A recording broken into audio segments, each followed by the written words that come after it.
Amid the Ruins is as strong of a penultimate episode as anyone could have hoped for. As you'd expect from the series at this point, things go from bad to worse, but it's not the life or death situations that make it stand out. The writing is the best it's ever been, employing meaningful character development, symbolism, and choice to create a story that's emotionally exhausting.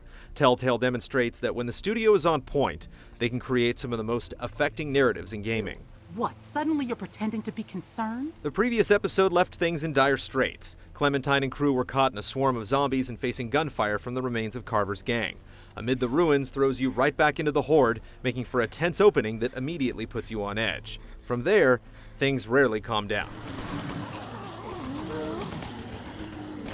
The core issue is Rebecca's impending baby. Every member of the group is tasked with finding a safe place to deliver and raise what's surely going to be an unending burden. How they all respond to the situation goes a long way in developing previously unremarkable characters. Mike, introduced last episode, used to do little more than fade into the background. Here, he reveals himself to be an earnest, empathetic, and hardworking guy. I'm going crazy just sitting here not doing anything. In fact, everyone gets time to shine in this episode. The group no longer consists of a few key characters, with the rest just sort of existing.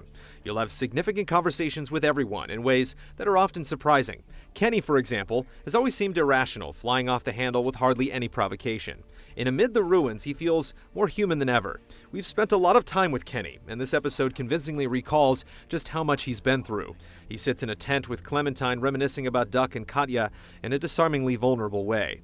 Normally, Kenny just stirs up trouble, but here, he becomes someone who's constantly had to find a new reason to live. Why the hell couldn't Carver have just finished me off?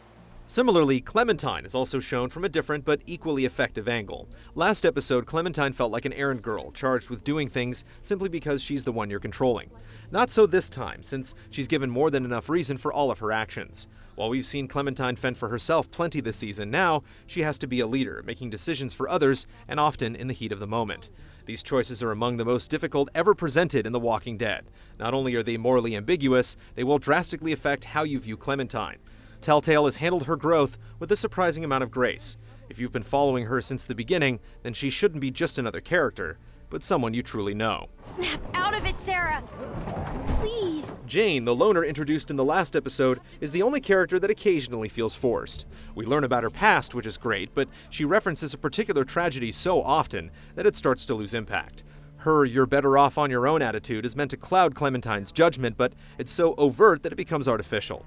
We understand the need to have a devil on Clem's shoulder, but it could have been better masked, especially considering how well everything else is handled. Damn it. Regardless, Amid the Ruins clearly demonstrates what Telltale is capable of. There's a level of purpose and confidence here that the studio has rarely matched. If you've been keeping up with the season, you have one hell of an episode to look forward to.